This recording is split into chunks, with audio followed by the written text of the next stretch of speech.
Buenas tardes, por el día de hoy hablaremos sobre las constituciones de la Gran Colombia. En primer lugar está la Constitución de 1821, o conocida como la Constitución de Cúcuta, y la Constitución de 1830. La primera forma de organización de las nuevas naciones libres se tuvo en el Congreso de Angostura, instalado el 15 de febrero de 1819. Bolívar, dentro de este, afirmó que se necesitaba un Estado centralizado para evitar las desarticulaciones del federalismo y las debilidades ante el enemigo externo. Dentro de este Congreso también se expidió la Ley Fundamental, el cual le dio vida a la Unión Territorial de la Gran Colombia. Es en este caso donde por primera vez aparece el nombre de Colombia. Sin embargo, habían discusiones entre centralistas y federalistas. El punto clave para que ambos se pusieran de acuerdo y establecer la Constitución de 1821 era que querían someter a Simón Bolívar a una constitución para así limitar su poder y evitar que hubiera una dictadura.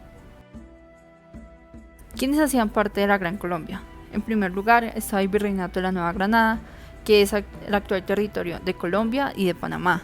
Se encontraba también la Capitanía General de Venezuela, que es el actual Venezuela, y el gobierno de Guayaquil, que es el actual Ecuador. El 30 de agosto de 1821 es proclamada la Constitución de Cúcuta.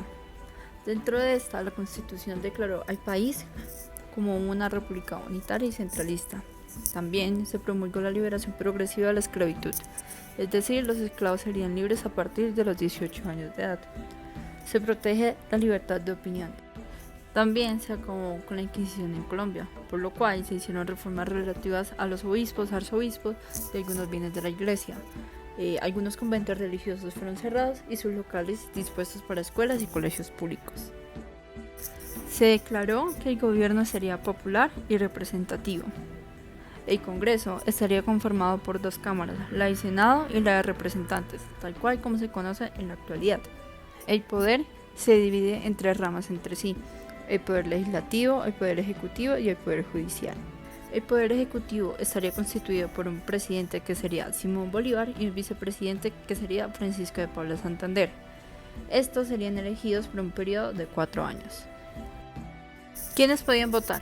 Solo podían votar aquellos varones que fueran mayores de 21 años o miembros de la iglesia. Por otro lado, el territorio será dividido en departamentos, los departamentos en provincias, las provincias en cantones y los cantones en parroquias. También se establece la religión oficial, es decir, la religión católica, apostólica y romana. Y por último, nadie estaba autorizado a tener copias de la Constitución a menos de que tuviera autorización directa por parte del gobierno.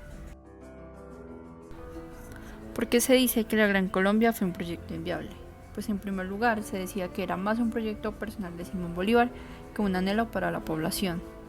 También las grandes distancias entre las tres principales capitales de los departamentos, teniendo en cuenta que había que atravesar ida y vuelta a la cordillera de los Andes, hacía que la comunicación entre estos era cada vez más imposible.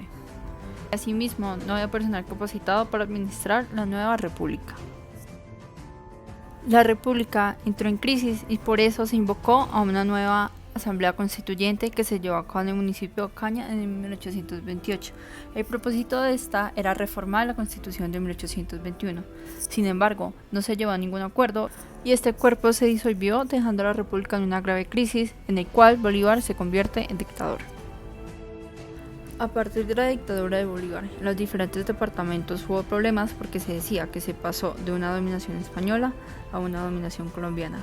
Todos estos problemas en conjunto fueron lo que llevaron a la Capitanía General de Venezuela y al gobierno de Guayaquil a separarse de la Gran Colombia. Esta constitución se proclama el 5 de mayo de 1830. En primer lugar, se dice que la nación colombiana es libre e independiente. Luego, en el artículo 3, nos habla de la soberanía reside en la nación, es decir, que a partir de esta se emanan los poderes políticos. La religión oficial de la República es la religión católica, apostólica y romana, establecida en el artículo 6. Asimismo, el artículo 7 establece que es un deber del gobierno, en ejercicio del patronato de la Iglesia colombiana, protegerla y no tolerar el culto público de ninguna otra. Asimismo, se habla de una constitución mixta, porque está presente el centralismo y el federalismo. Se conserva la institución del Consejo de Estado y se incorpora una nueva institución que se denominaría el Ministerio Público, el cual estaría bajo el cargo del Procurador General de la Nación. El periodo presidencial aumenta en respecto a la Constitución de 1821, pues pasa de ser de 4 años a 8 años.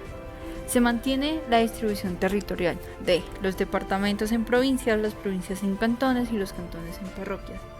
También se aprueba el procedimiento de enmienda. Pueden votar los miembros de la parroquia o aquellos que vivan cerca de ella.